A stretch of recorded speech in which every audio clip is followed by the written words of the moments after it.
Tell us about going from, I've got a nice sci-fi space battles technology, and I'll turn that into Warhammer Battlesector, which is a bit counterintuitive considering the flow of.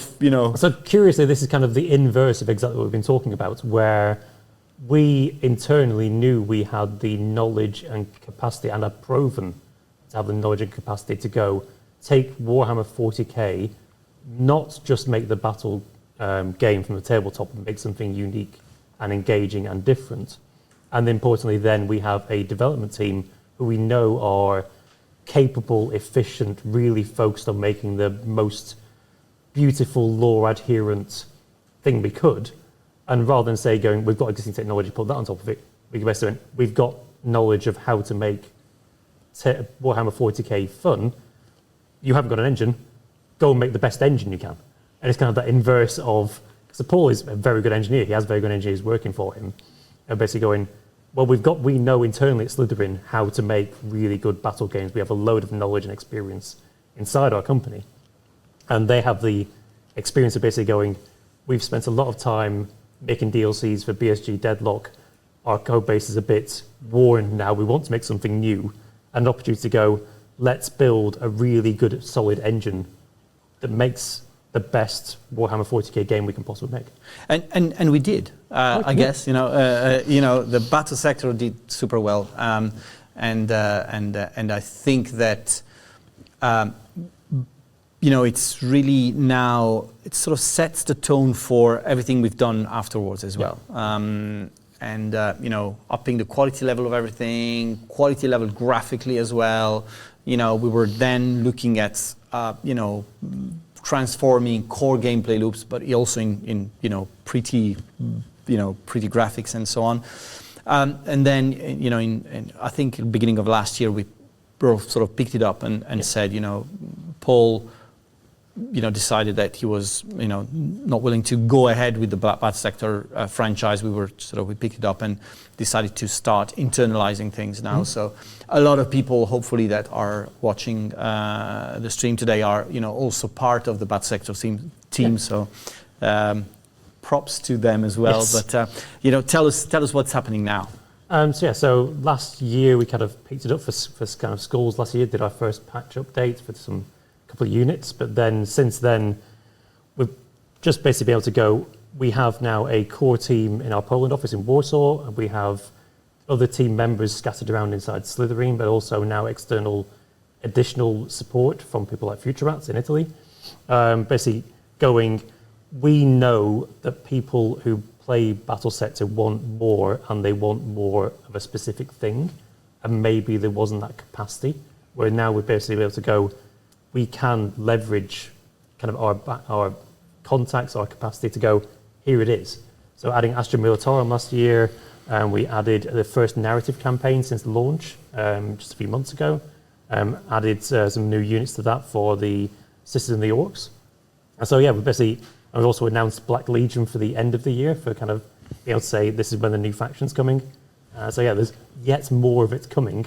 And also a bit of Slitherine 25 as well. Yeah, so what's happening there? I mean, we've got stuff coming tomorrow, right? We have stuff coming tomorrow. So a patch is coming out tomorrow, adds some reasonable tweaks. It updates more stuff in the Crusade mode. So we get the Crusade mode in May this year, which is kind of a new kind of reasonably experimental game mode. You're seeing a bit of it there. It's still kind of in preview, if you want, but we're finding people are really engaging well with it. So we're adding more to it. We're carrying on adding more to it. So there's more legendary upgrades land tomorrow, but also importantly, and if any of you have got to the end of Deeds of the Fallen and wondered who the guy is at the end, or maybe just looked at the key art and seen the big orc on a bike, we're adding the Deffkilla Wartrike for free. Nice timing. Tomorrow. Yes, well done video. Anyone who owns the Orc faction DLC will now find they have a bonus speed boss and his big bike available for free from tomorrow. And then 25th anniversary as well, right? Yes, so that's part of it. And then we've got other more small unannounced stuff coming later. We've also got a new tournament started on the 11th, which is Friday. So if people want to join for the tournaments, they can get involved in that, playing on new maps from Deeds of the Fallen, and obviously the first chance to people to use the Deffkilla. And one of the things to say about Battlesector, which is very important, is that it's got a vibrant community of players, and they are now playing a lot of Crusade, which is great, because it's like, help us improve the game, and they're following us massively, which is great. We have sent out a survey about 3 weeks ago. We had a couple of weeks ago, big response. Lots of people saying, what they want to see in the game, which is great. It's an active community, and again, the more active, and I have to say the more well-behaved communities are, the better it is to for the product. So I've been the producer on Battlesector since 2020, and I did the original beta test. And our beta test Discord is still going. There's still people in there that I recruited for original beta tests, for subsequent beta tests, whose opinion I now value, because they played the game more than I possibly could, and are essentially guys who now know if I give feedback, we'll respond to it. And we do that with the external community as well. People say a lot of things in our Discord, and we're always listening. We can't always respond, but a lot of the changes we make for the future of the game are almost always based on considered feedback from our community, and Battlesector's community is very good for that.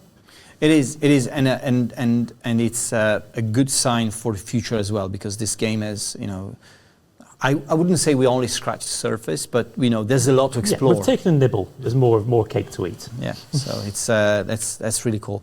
Thanks a lot, David. On Battlesector, there's going to be more announcements coming. Probably, I would say, once every couple of months, something. We've got stuff coming Q3, stuff coming Q4. There's plenty to win.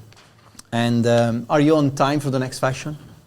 I think I am, yeah. Are you? Yeah. David is saying publicly that the next faction is releasing in December. I didn't say anything. You said something. You said it. I feel I've been trapped.